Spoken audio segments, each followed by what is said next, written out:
ಕೇಂದ್ರದಲ್ಲಿ NDA ಸರ್ಕಾರ ರಚನೆಯಾಗೋದು ಬಹುತೇಕ ಫಿಕ್ಸ್ ಆಗ್ತಾ ಇದೆ. ಬಿಜೆಪಿ ನೇತೃತ್ವದ NDAಗೆ ಬೆಂಬಲವನ್ನ ಘೋಷಣೆ ಮಾಡಿದೆ ಟಿಡಿಪಿ ಮತ್ತು JDU.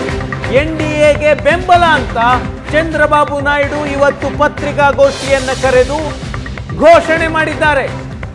INDA ಮೈತ್ರಿ ಸೇರಲ್ಲ, NDAಗೆ ಬೆಂಬಲ ಅಂತ JDU ಕೂಡ ಹೇಳಿಕೆಯನ್ನ ಕೊಟ್ಟಿದೆ. INDA ಮೈತ್ರಿಕೂಟದಲ್ಲಿ ಈವರೆಗೂ ಸರ್ಕಾರ ರಚನೆಗೆ ಸಂಬಂಧ ಯಾವುದೇ ಬೆಳವಣಿಗೆಗಳು ನಡೆಯುತ್ತಿಲ್ಲ. ಇಂದು ಸಂಜೆ ಖರ್ಗೆ ನೇತೃತ್ವದಲ್ಲಿ ಸಭೆ ನಡೆಸ್ತಾ ಇದ್ದಾರೆ ನಾಯಕರು. ಚಂದ್ರಬಾಬು ನಾಯ್ಡು ಬೆಂಬಲವನ್ನು ಘೋಷಣೆ ಮಾಡಿದ್ದಾರೆ.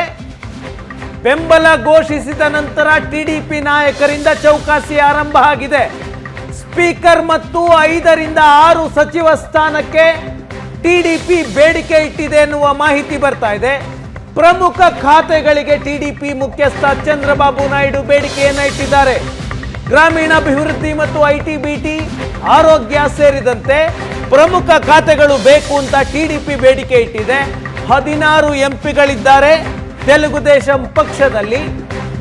NDAಗೆ ಬೆಂಬಲವನ್ನ ಘೋಷಿಸಿರೋ TDP ಕೇಂದ್ರದಲ್ಲಿ ತನ್ನ ಪಾಲನ್ನ ಹೆಚ್ಚಾಗಿ ಕೇಳ್ತಾ ಇದೆ.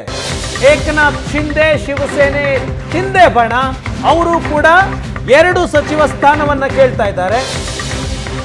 ಚಿರಾಗ್ ಪಾಸ್ವಾನ್ LJP ನಾಯಕ, ತಮಗೂ 2 ಸಚಿವ ಸ್ಥಾನ ಬೇಕು ಸರ್ಕಾರದಲ್ಲಿ ಅಂತ ಕೇಳ್ತಾ ಇದ್ದಾರೆ. ಬಿಜೆಪಿ ಬಹುಮತ ಗಳಿಸದಿರುವ ಕಾರಣಕ್ಕೆ ಮಿತ್ರ ಪಕ್ಷಗಳ ಬಾರ್ಗೇನಿಂಗ್ ಪವರ್ ಜಾಸ್ತಿ ಇದೆ ಈ ಬಾರಿ. ಚಂದ್ರಬಾಬು ನಾಯ್ಡು ಮಾತನಾಡಿದ್ದಾರೆ ನೋಡಿ.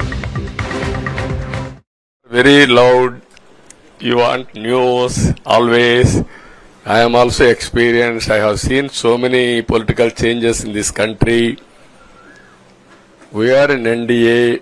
I am going for NDA meeting. In course of time, anything we'll report to you. Thank you.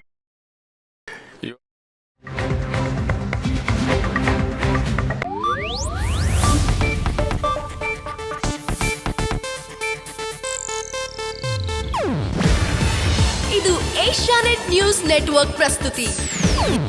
ನೀವು ನೋಡ್ತಿದ್ದೀರಾ ಏಷ್ಯಾನೆಟ್ ಸುವರ್ಣ ನ್ಯೂಸ್.